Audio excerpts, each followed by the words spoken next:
Fact, a Marcos is back in Malacañang.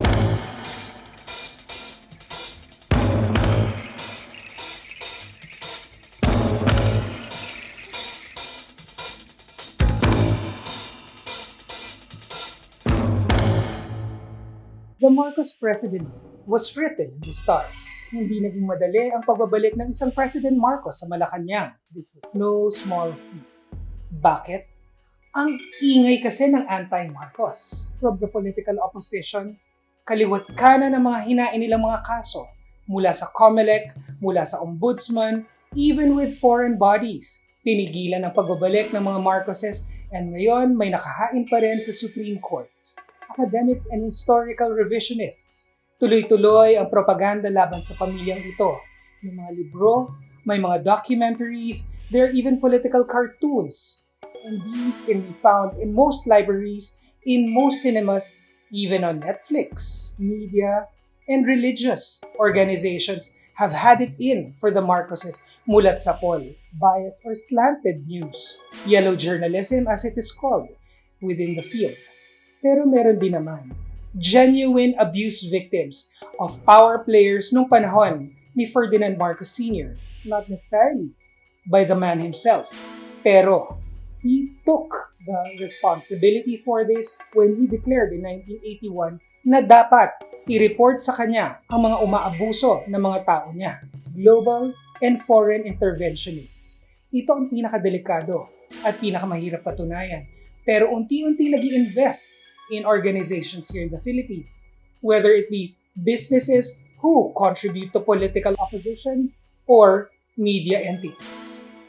Presidency is destiny. Meron tatlong critical factors that paved the way for Marcos's return to Malacañang. Ang una, the rise of Duterte. Mula pa lang ng kampanya, si President Rodrigo Roa Duterte has already been mentioning the achievements of the past Marcos regime, the prosperity, the successes, the infrastructure. Ang pinakamalaking ambag ni Duterte sa pagbabalik ng mga Marcoses ay ang pagpapalibing sa mga labi ni President Marcos Sr. His interment in the libingan ng mga bayani has symbolically signaled that the Marcoses have been planted back in Philippine soil. Merong statement si President Duterte during his tenure as president na pwede na siyang mamahinga any given point in time because nandiyan naman si Bongbong Marcos. Second critical factor is the weakening of biased media. Pangalawang beses na, pero napasara na naman ang ABS-CBN under President Duterte. Ang una ay noong panahon ni President Marcos Sr. Critical ito, bakit? Aminin man natin o hindi, ABS-CBN was the number one network. Not just because of its popularity, but because of its anti-Marcos rhetoric. Some are very tactically hidden, and some were outright. Nonetheless, it was plain as day na anti-Marcos network siya. And its closure signaled an opportunity for the Marcoses narrative to finally find its way into the public. And in my opinion, the greatest Duterte legacy is the voice of the common tao. Binigyan ni President Duterte ng boses ang bawat mamamayang Pilipino kung saan dati ang mga sikat lang ang makapangyarihan, ang merong karapatan magsalita. Ngayon, bawat Pilipino nahanap na ang kanilang boses on social media. Everyone is a star on their own page, on their own profile, and in their own manner. Bloggers and vloggers have become the new celebrities at wala nang balak isurrender ng ordinaryong Pilipino ang kapangyarihang ito ulit sa isang network or sa mga celebrities. To ensure a strong presidency under Marcos, hindi enough ang manalo lang with a plurality vote. Kinakabahan ng lahat ng tao kung tatakbo ba siya na presidente man lang. It was on September 23, 2021, when a YouTube video first featured then private citizen Bongbong Marcos. And in this one-on-one interview that suddenly went viral, unti-unti nang nabuo ang paniniwala ng pamilya na meron siyang potensyal manalo ng pagkapangulo. And this was Tony Talks. The next major event was on February 8, 2022, kung saan nabuo ang Uniteam, two of the strongest political families in current Filipino political consciousness. Under the Uniteam, Bongbong Marcos and Inday Sara Duterte Carpio, children of two very powerful presidents who contributed much to the success of the Philippines. At dahil marami umu-oppose kay Marcos, hindi nga enough with just a plurality vote. Because being a multi-party system like the Philippines, katulad dati, si Fidel V. Ramos won by a very small margin over the others.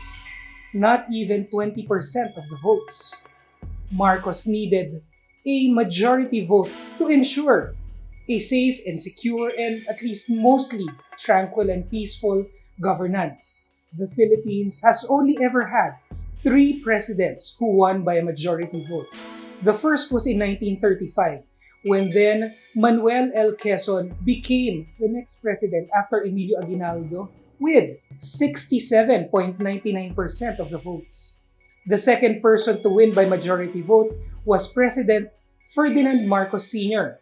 with a little over 51% of the votes. And the third happened very recently with President Ferdinand Marcos Jr., who won with 58.77% of the votes. But was this truly a surprise? A lot of people believed it to be so, especially yung opposition, the kakampings. They wouldn't even believe the science behind statistics. But surveys did not lie. From 64% at the very lowest, a 52% results in the surveys, Marcos seemed destined for the presidency. But the voice of the opposition was just too large. And ako nga personally, for very many points in time during the campaigns, I even doubted our stance. So many voices, even friendly ones, were sowing fear. Pero I was fortunate enough to attend 8 rallies. My top 2 favorites was the QC rally in Amoranto and the one in Las Piñas. Of course, I am exempting here the meeting de Avance. In Quezon City, I saw the energy and the volume of the people who waited 4 hours before anything was even happening. My favorite was Las Piñas. Why? Ang daming masayang tao. You could see people. It was amazing.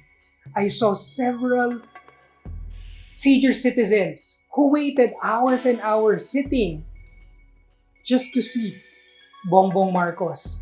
They were not there for celebrities that they've never listened to or seen before in their lives. They were there for the man himself. And you could see the energy and the happiness was palpable when the main event, Bongbong Marcos, stands beside the stage. All madness and all hell breaks loose. Ibang klaseng saya ang nakikita mo sa mga tao. And I was fortunate enough to be there, to see them up close, and to show you what it was like. Numbers don't lie. What catapulted all of this was the Tony Talks interview that became viral with 4 million views. This was later on followed by the number of attendees in the rallies. Started with just 80,000, which snowballed to 100,000, to 400,000, to a climactic meeting de Avance where 1.2 million Filipinos joined in unison.